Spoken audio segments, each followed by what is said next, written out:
As always, this exercise will kick off after we've had our team going through a decent warm-up, and this is looking at man marking, making sure that players are aware of the movement around them, and teams are trying to score by passing through the gates. You can also get them dribbling through the gates. However, when you have the teams passing through the gates, I like to give a punishment to the player who wasn't close enough to either tackle or intercept the player receiving the ball. Now that punishment is a push-up, a sit-up, squat, lunge, just something to give the team in possession a temporary overload. Can that team in possession then use that man advantage to go and score more goals? Hopefully, the better we get at seeing where our opponent is and judging that pass and being able to step in and intercept, it'll actually be a smaller, a less high-scoring game, and the defending will get better and better. This is one that you can play around with the numbers on, but in a grid that can be, say, 20 by 10 yards in dimension, you've got a 3v2. As soon as the team in possession, the blue team here, they try and play the ball across to the other side of the box, and in that other half you've got a 3v1. At this point, one of the defenders can transfer over.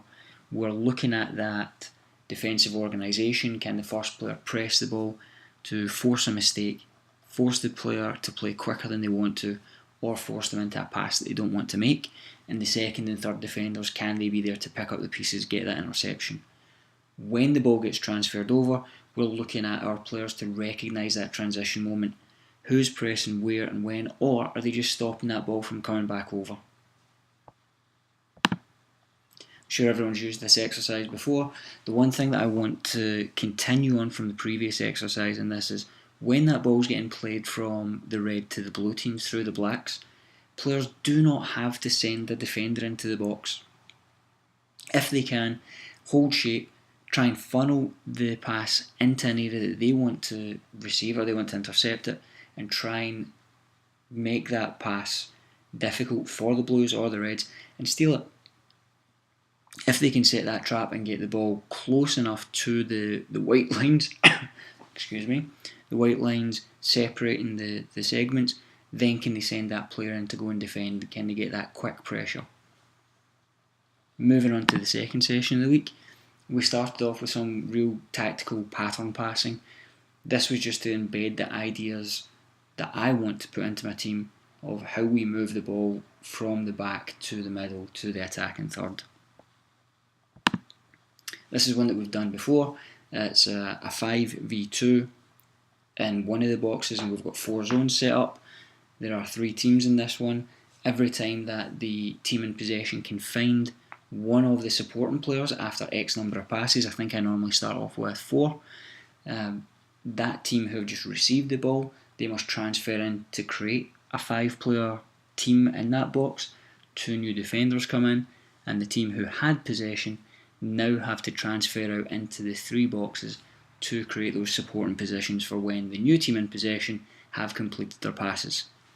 If the team defending win the ball, they can then automatically pass out to the supporting team and roles change. Going back to rehearse some of the things that we did in the first part of this, but progress it into the attacking third towards a finish, and also adding in defenders. So I'll start off with an attacking overload, make sure that we bed in the ideas that I'm looking for, and then I'll actually have a defensive overload and see if my team can enact those ideas that we worked on, and if not, how can we change it, how can we develop our creativity, how can we problem solve. Into the last session of the week, and again after a decent warm-up, we go into a weighted shooting exercise. So the players on the corner have 1 touch to pass the ball into the centre box and then 1 touch to finish. With younger players, you'll find that they underhit it, they overhit it, they hit it into the wrong side of the box. For the older players, this should be easy enough. They should have an understanding of weight and be able to play that ball into the box and get a shot away, not a problem. You'll find that with players who are less skilled or younger, you'll see them stretch for the ball, so they'll be chasing after it, they'll plant that non-kicking foot, and the ball will continue to run away from them, and they'll need to stretch to try and get that shot. Progressions for this one, the first progression from that initial screen is two players heading directly towards each other and shooting across. So now we're looking at, can we wrap our foot around the ball or change the angle? And then the progression from that is that one player will start with the ball, the player on the opposite side of the box is a defender. So if the red player has the ball, he'll take that touch into the box. As soon as that player takes that touch, this will release the blue player as an active defender, and the red can go left or right to goal. This is an exercise that I've seen from Inter Milan's academy. I thought it was fantastic, that's why I've used it.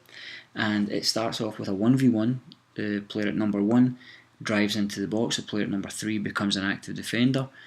If the attacker breaks out of the box on the bottom here, they must go to the goal here. If they break out of the box here, they must go to the goal here. Initially, if the attacker is successful in breaking out of the box, the defender cannot follow.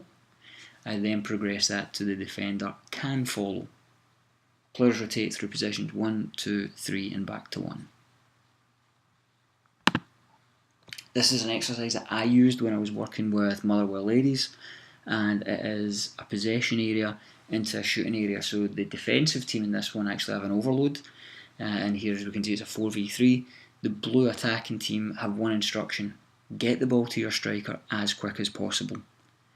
The attacker in this case only has 2 touches, so we're either looking for the attacker to turn and shoot quickly, first touch control, second touch shot, or can they control one of the blue players transfers into the box to support, and the second touch for the striker is a layoff before shot.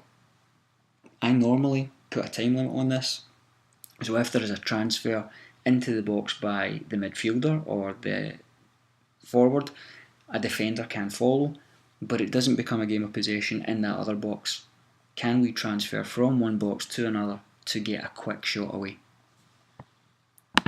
Finish off the week with a game, again trying to incorporate the ideas of what we have done previously into this, making stoppages appropriate and reinforcing those ideas of supporting the attack, getting a good first touch, a well weighted touch so that we can get a shot away, or can we get a quick turning shot, or even can we get a controlled pass laid off for one of our midfielders coming to support.